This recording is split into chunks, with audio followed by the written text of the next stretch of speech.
পৈশাচিক দেশ পাকিস্তান।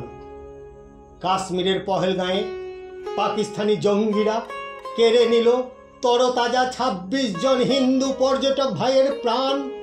পুনরায় তারা করল প্রমাণ একটি হিংস্র বর্বর দেশ এই পাকিস্তান। সেখানে হিন্দু ভাইদের জীবন বাঁচাতে মুসলিম ভাইরাও দিয়েছেন আত্মবলিদান।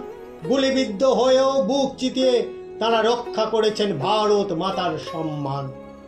জাতি নির্বিশেষে বিস্ফোরিত মানুষ সকলে জানাচ্ছেন তীব্র ধিক্কার।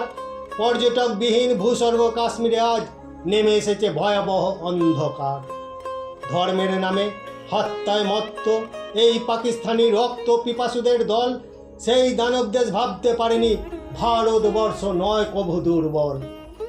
কাপুরুষের ন্যায় অতর্কিত হামলায় তারা মানুষের জীবন কেড়েছে বারে বারে। এবার মায়ের সিঁদুর মোছার কর্মফল ভারত বুঝিয়ে দিয়েছেন হাড়ে হাড়ে। ভারতের ছোড়া ক্ষেপণাস্ত্রে পাকিস্তানের জঙ্গি ঘাঁটিগুলি সম্পূর্ণরূপে আজ ধ্বংস। বীর সেনাবাহিনীর মারণাস্ত্রে খতম সন্ত্রাসবাদীদের বংশ। পাকিস্তানি ভূমির আকাশে বাতাসেও এখন লেলিহান মিসাইলের ক্রমাগত বিস্ফোরণ। ভারতের আতঙ্কে দিশেহারা পাকিস্তানের শুকিয়ে গিয়েছে ফাঁকা ঔদ্ধত্যের গর্জন। পাকিস্তান সন্ত্রাসবাদীদের আঁতুর ঘর। তারা জন্মলগ্ন হতেই খুন রক্ত দাঙ্গায় থাকে যুক্ত। এবার পাকিস্তান নামক পৈশাচিক দেশটিকে মানচিত্র থেকে করা হোক বিলুপ্ত। নচেত এই রক্ত বীজের বংশধর যে কোনো দেশকে করতে পারে আক্রমণ।